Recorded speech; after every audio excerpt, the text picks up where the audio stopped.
Hello दोस्तों, मैं हूं नीतीश कुमार और आप देख रहे हैं एग्जाम पावर हाउस। कोरोना की मार से एकदम उलझ रही थी दुनिया।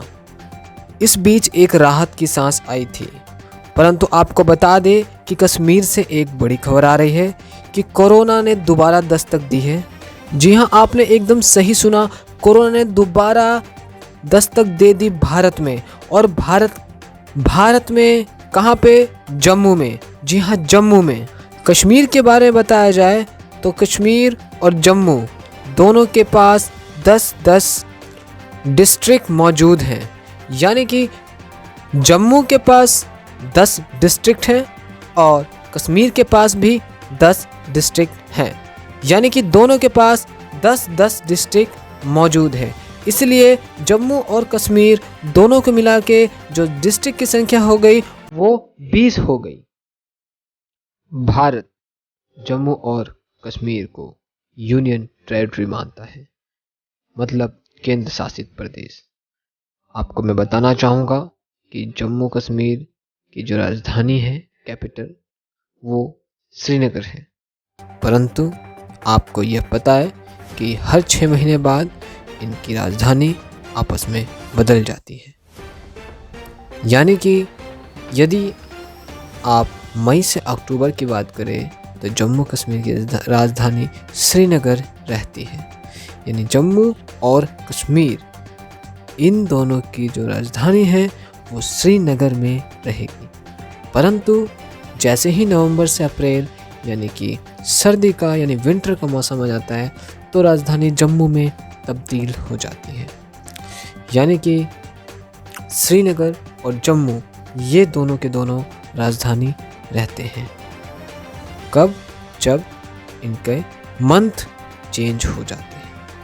लद्दाख विवादों में रहता है, इसलिए लद्दाख के बारे में थोड़ी देर बाद अभी हम बताएंगे।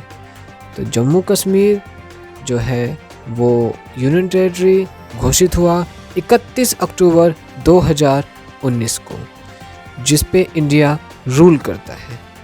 अब आगे बता देना चाहें कि जो लद्दाख है हमारा, लद्दाख भी 31 अक्टूबर 2019 को यूनियन टेरिटरी घोषित किया गया है।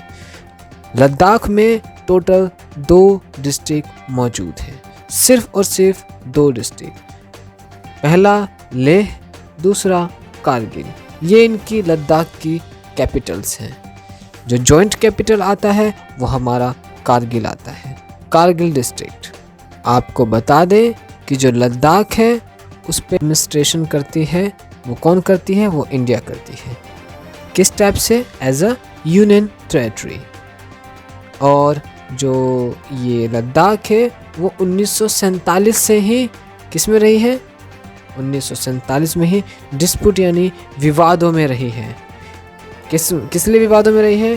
क्योंकि ये इंडिया, पाकिस्तान और चाइना इन तीनों की बॉर्डर्स को साझा भी करता है और तीनों के तीनों इस पे अपना हक जमाने में लगे रहते हैं। इसलिए यह विवादों में घिरा रहता है। लद्दाख हमारा विवादों में घिरा रहता है। और हाल ही में इंडिया इस लद्दाख पे के कुछ भाग पे कब्जा करने के सक्षम हुई है। यानी अब लद्दाख हमारे इंडिया के अंडर में आ चुका है। जम्मू सिटी को क्या कहा जाता है? As a winter capital of Jammu and Kashmir भी कहा जाता है। कब से कब तक? नवंबर से अप्रैल, जबकि विंटर का सीज़न होता है, इसीलिए इसे विंटर कैपिटल भी कहा जाता है। खबरों की माने तो बता दें कि जो अंशुल गर्ग है, अंशुल गर्ग, जी हाँ, अंशुल गर्ग जो कि एक IAS ऑफिसर है, इन्होंने कल यानी कि ट्यूसडे को वार्निंग दी थी कि जम्मू एंड कश्मीर में क्या लग सकता है? कर्फ्यू लग सकता है। परंतु आज यानी कि वेडनेसडे को, ठीक है, ये घोषणा हो चुका है कि आज रात को 10 बजे से सुबह 6 बजे तक आपका नाइट कर्फ्यू लगेगा। जी हाँ, आपका नाइट कर्फ्यू लगना शुरू हो चुका है, वो भी कोरोना की वजह से। क्यों? क्योंकि ये सर्वे पाया गया है कि 0.5% कोरोना के चांसेस बढ़ चुके हैं जम्मू कश्मीर में। तो जम्मू कश्मीर में कोविड पेशेंट की संख्या में बढ़ोतरी हुई है। तो जम्मू सरकार का यह कदम रहा है कि लॉकडाउन को तो नहीं कह सकते, हाँ, नाइट कर्फ्यू को बढ़ा दिया जाए। क्यों बढ़ा दिया जाए? क्योंकि नाइट कर्फ्यू बहुत ज़रूरी है कोरोना के संक्रमण को रोकने के लिए। आपको बता दिया जाए कि जम्मू कश्मीर से ने पहला कदम उठाया है। अगर हम सावधानी ना बरतें तो हो सकता है कि अगली बारी हमारी दिल्ली की ही हो। परंतु आपको सजग, सावधान, सुरक्षित, मास्क पहन के रखना पड़ेगा, हाथ सैनिटाइजर करने पड़ेंगे, 2 गज की दूरी बनाए रखेंगे।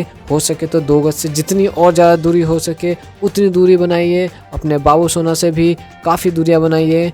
हो सके तो घर से ज़रूरत पड़ने पर ही निकले, क्योंकि जितना ज़्यादा आप अपनी सेहत का ध्यान देंगे, समझ लीजिए सामने वाला ही उतना ही सेफ होगा आपसे।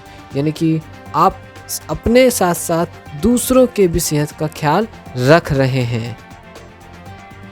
तो कुल मिला के बता दिया जाए कि DDMA यानी कि डिस्ट्रिक्ट डिजास्टर मैनेजमेंट अथॉरिटी ने, ठीक है, नाइट कर्फ्यू को जम्मू कश्मीर पे इम्पोज कर दिया है। तो किसी भी हालत में ये नाइट कर्फ्यू जारी रहेगा जब तक कि कोरोना को रोका या हराया न जा सके। तो इसी के साथ मैं लेना चाहूँगा इजाज़त। सेफ रहें, सुरक्षित रहें, कोरोना से दूर रहें, हाथ सैनिटाइज करते रहें, अपना और दूसरों का ख्याल रखें। Thank you.